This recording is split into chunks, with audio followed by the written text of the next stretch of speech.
mira vota? Shiko, vërtet është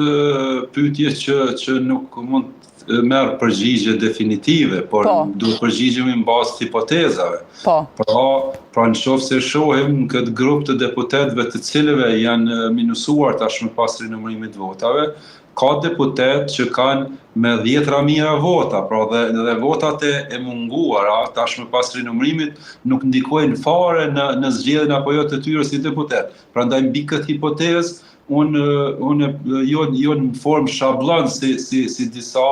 që i mbeshin me përgjithësi, pa dashur me liru askënd, sepse vetëm prokuroria duhet ta thotë fjalën e vet dhe pastaj gjyqi, dhe ne do të flasim pastaj mbi bazën e fakteve, por me qenë se po hedhim hipoteza dhe po e shqyrtojmë edhe në aspektin politik, po them, për mua është pak e besueshme nëse një kandidat i ka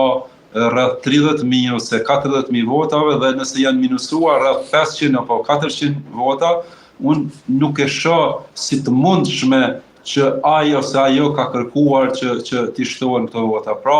mund t'jenë edhe në aspekt, po e them shumë thjesht, ndoshta në gabimin njerëzor, por me qenë se është konsideruar si në masë kjo dukuri, atëherën po besoj që edhe mund të ketë, sidomos një dyshim ka dhe duhet ketë një dyshim të arsyeshëm për pas një hetim të thellë,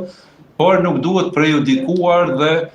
t'i baltosim të gjithë, edhe kandidatët, edhe komisionerët, edhe vëzhguesit, edhe partitë politike, edhe KQZ, sepse nuk dalim askund. Duhet në thelb të hetohet problemi, të evidentohet. Nuk është shumë